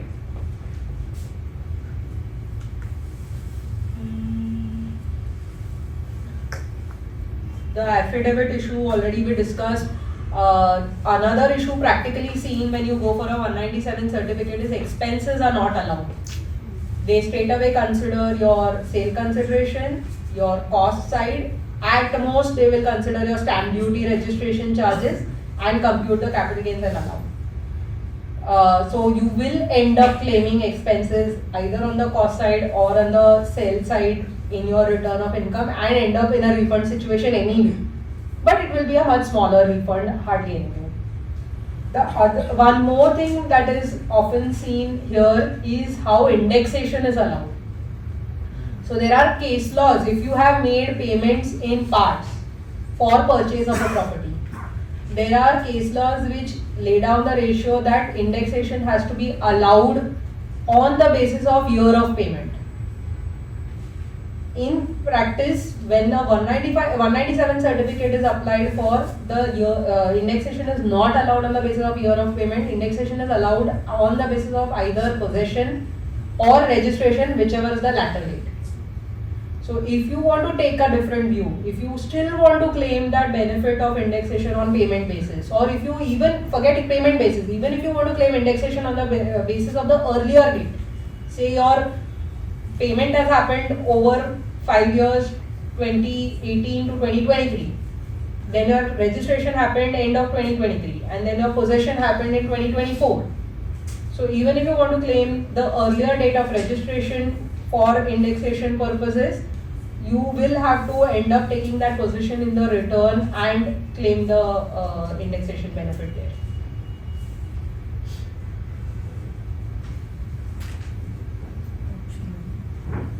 Revision application is possible for these lower TDS certificate.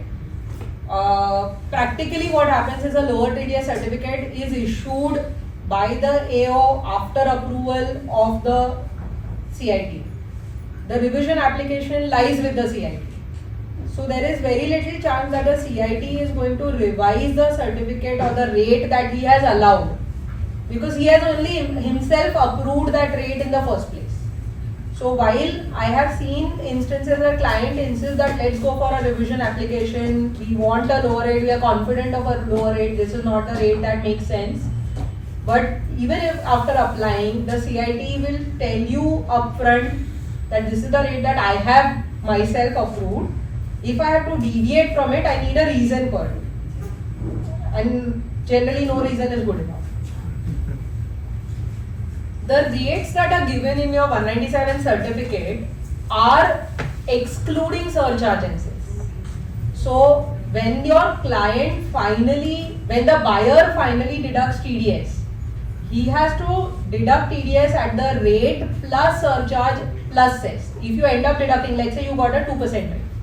If you end up deducting TDS at 2% rate and file the TDS return, you will get an error later demanding for the difference. The final rate has to be 2% plus if surcharge applies plus cess.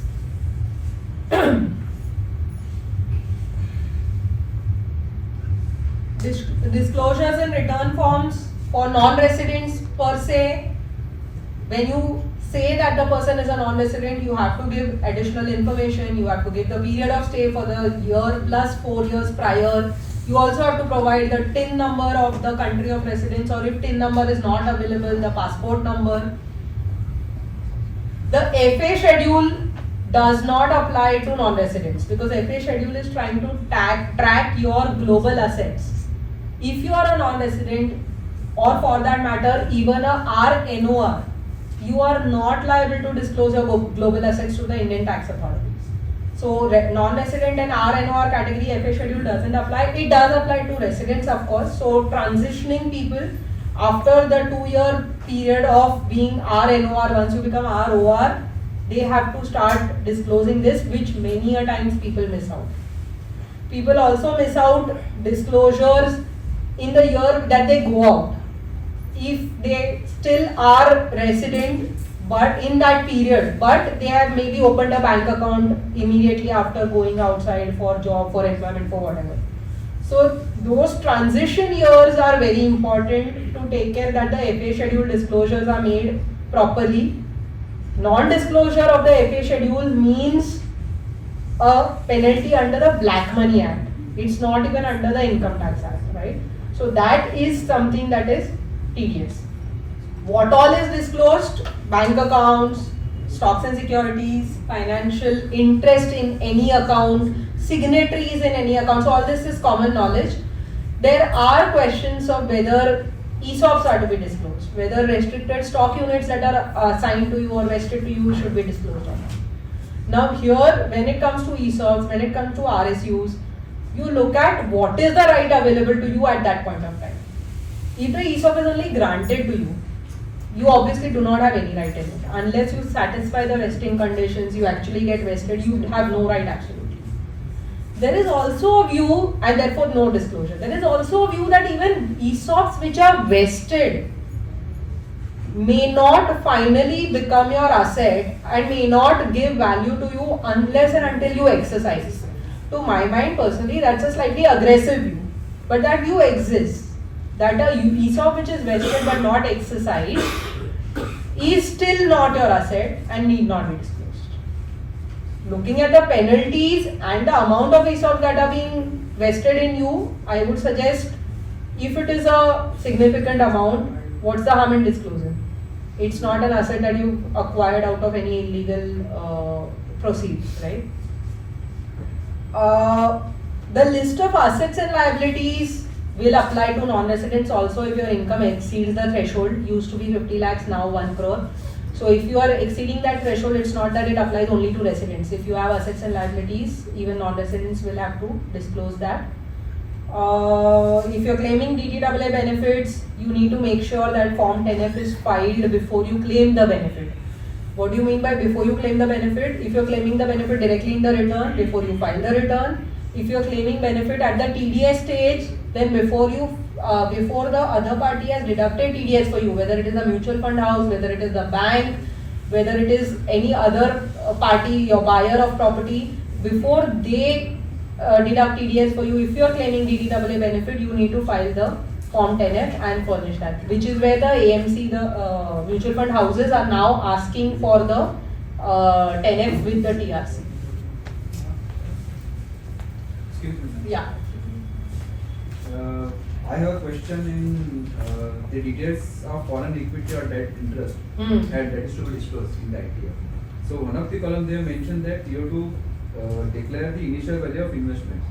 Now how to declare those investments? For example, if I have acquired the shares in foreign company, I may have acquired maybe 5 years back, then 3 years back, then 2 years back. So what is to be disclosed here exactly? I have to disclose the opening balances or I have to disclose the initial value? So that is unclear. So when you say opening balances, are you saying that you may have, the cost would have changed or the value would have changed, the fair value would have changed? Because I have acquired over a period of time. So should I disclose the opening value or should I disclose the initial value, my first purchase? So I am not clear on that. No. So see, this issue of course we are talking of in a transition period, when the first time you are disclosing, right? Right. Now the first time that you are disclosing, let's say you bought in 3 parts, you bought 40, 30, 30. Now the first time that you are disclosing, at that point you are disclosing the entire 100. Right. So if you are disclosing the entire 100, the cost of that entire 100 has to be disclosed. You may have made the investment over parts. So in case you have a scenario where you acquired 40, then you became liable to disclose and then you had additional 30 and 30 investments. So you became a resident in between. Then of course your initial value of investments is only that 40. And then the additions of that 30 and 30 will reflect. But the first time that you are disclosing, if you already own that 100 or you already have interest in that 100, you have to disclose the initial value of that entire 100. What will be the situation in the next year? So initially I have disclosed 40, purchase 30. So in the next year it should be 70, or again I have to disclose that 40. 70. Okay. So Otherwise, you will end up telling the tax office that you are buying 30 every year. So it's just like opening value. Opening balance. Okay. There is a date column also, no? Date wise we need to. Date wise you need to disclose. So all the dates, I mean, if it is the opening balance, say I purchased 3 years back, 4 years back, still I can mention the date and the quantity that I have purchased, or I have to like on 1/4/24 total invested till that date of 100. No, so it depends on what is the asset that you're talking about, right? If you're talking of maybe shares, ESOP. Yeah, if you're talking of maybe ESOP anyway, before vesting not to be disclosed, after vesting only you disclose. So if you're talking of ESOPs that are vested, or if you're talking of maybe unlisted shares you might have acquired into 3 tranches, you give each listing separately. But if you're talking of shares held in a demat account, if you're talking of listed shares which are held by you in a demat account, what you're disclosing is not those individual shares. What you are disclosing is the custodial account that you have interest in. The custodial account that you have interest in is that demat account. So then you will not disclose each individual share that you might hold in that demat account. You may have bought them years ago, you may have sold some of them in between. You will disclose in that case the opening balance of the custodial account. That is separate, for that there is a separate. Yes, custodial account is a separate disclosure. There's a separate table for that. But in that case, they are asking for peak balance. So how to determine that? That is for bank balance. Peak balance? No, peak balance is there for custodial. Custodial. Peak value. Peak value of investments. Peak value of investments is there. I wouldn't go for the market value in that. Because market value is not my realized value. It is not in my hands that the market has gone up or gone down. I would go by the peak value of the cost of investment. So if during the year I've added, I've sold, added again, sold, considering those cost of investments, additions and deletions, what is the peak value that I have? Otherwise, if I go by the market value concept, it tends to be an incorrect disclosure which will put you, the assessee, only in trouble. Because you end up saying that at some point I had a 50% higher value which you eventually you didn't realize or you didn't get.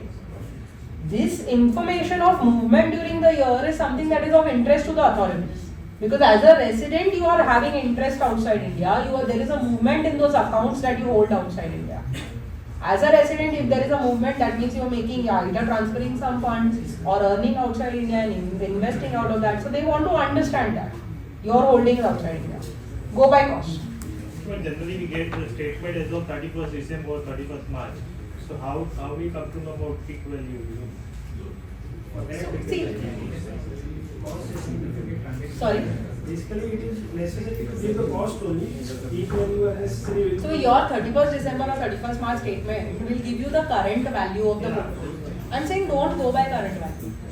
Don't, because then you need, first of all, the practical difficulty that you need a market value of the portfolio on each day, which is not available. Secondly, and the bigger problem is, if in that period the market has run up a lot, you will end up telling the tax authorities that my portfolio went to maybe 2x during that period, which means you are invested. That is the implicit assumption there. So give the cost. So give the cost. You track if, or rather actually if nahi, that information will be available. You will have transactions, buy and sell. By date you plot those transactions, buy and sell, and find out the cost of investments throughout the year at any point of time. Right?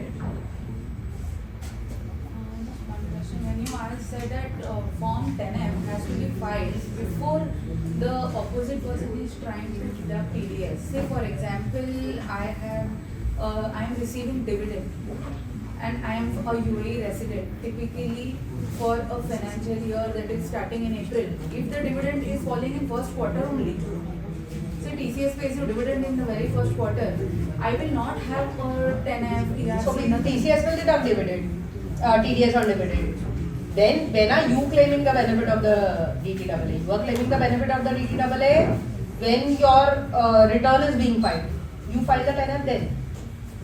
I am not saying just because you did not furnish 10F at the time of deduction of TDS, benefit will be denied to you. I am saying when are you claiming the benefit? So with these fund houses, particularly dividends, this is how it works, that when the dividend is being declared, you will not have the TRC available with you, you will not have the 10F available. But with the mutual fund houses, you are able to give them upfront the 10F before your redemption happens. And based on that, they do not deduct TDS, because that is the point where you told them that I am eligible for DTAA. So that is what I was referring to. So if you are for dividend, you can't say that maybe give last year and do that, and that's what practically people try to float, saying that even so nobody goes. So business transactions, honestly, this view is accepted that based on last year's TRC you claim and then you furnish an updated TRC. But investing transactions, this view is not accepted because the companies are dealing with so many investors. They can't possibly keep on track of everybody, and so they'll go by the current Yeah. In 206 AA, you mentioned that the rates at which taxation, there is an exception also, 37. Yes. So you can take the benefit of those rates regarding royalty and all this. It's there, I didn't go into it. I said 206 AA, we all know, so that's why I didn't go into it. So you mentioned this, you cannot take the benefit of DTA, so that's why I was wondering. No. Of course, there is that exception for those specific incomes. If you are outside that income, then again you have to go back to 206 AA. So that discussion was in the context of where 206 AA will apply, not where you have the exclusion. Thank you.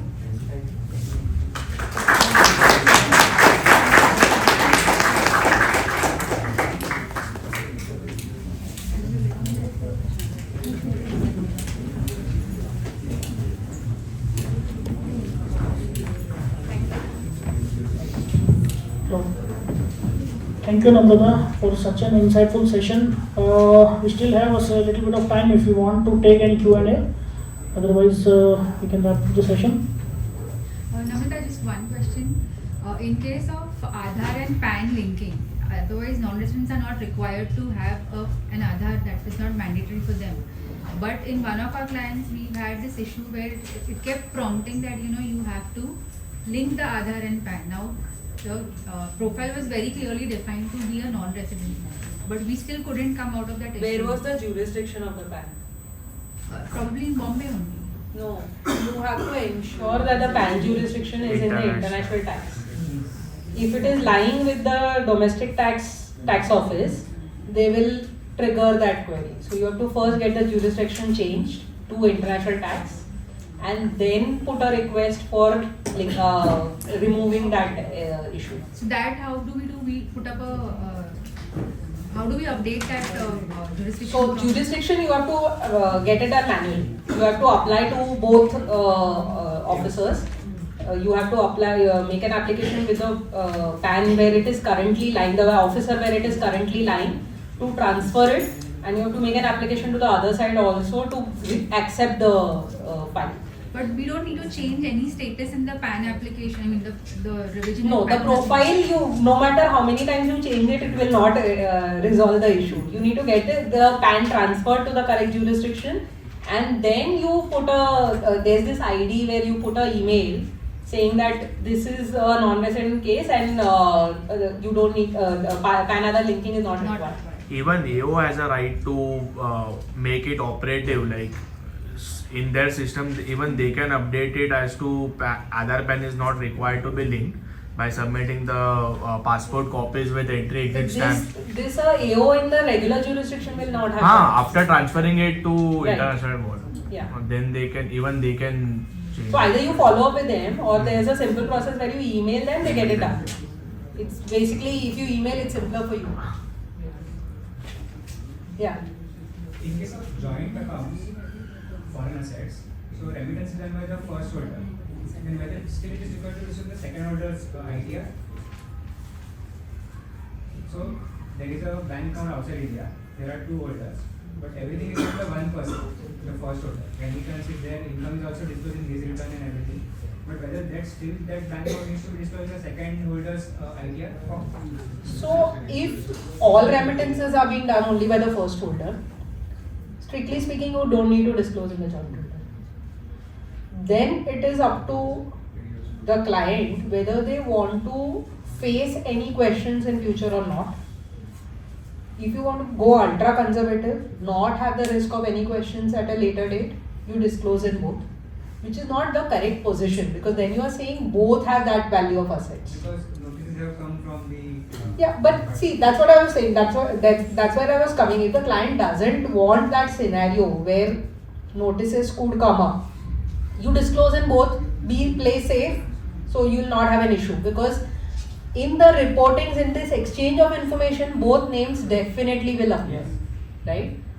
If the notices do come up and if you have not disclosed, you can always give all documentation to demonstrate that it is only the first holder who has remitted, it is only the first holder who has made the payments, and you have disclosed it fully there. That should be the end of it. If you are able to demonstrate that, it will not lead to any further consequences. The practical reality is that clients get afraid when such notices come. So you have to basically take the client in confidence and accordingly take a call with what the client wants. When I disclose at 1 rupee, what is my value? I disclose the account. And I disclose only 1 rupee for the sake of disclosing the account, because there is no my money.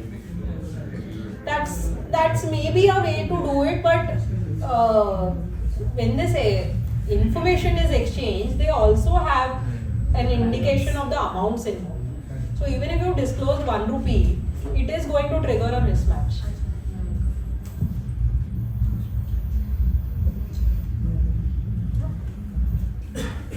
Thank you. Now I would request Ms. Savla to propose a very well-deserved vote of thanks to Namrata. Thank you, Harsh. So, what a kickstart to the study circle this year. I think this wouldn't have been a better session to start off, and Namrata being the best speaker to start with the year. Thank you for guiding us through this maze of NRI taxation, with giving us insights about starting from residential status amendments to, I think, lower TDS concepts. This has been truly insightful. I think many of us would have entered thinking DTAA was a typo and ended up having a discussion on it itself. I think many of us had a very interactive discussions on capital gains taxation. That is where everyone is stuck up with. But you tried to solve each and every queries, be it any level, being so basic to truly advanced. Thank you on behalf of Dadari CP Study Circle. I hope this is just this marks a beginning to the knowledge packed sessions in future. Thank you.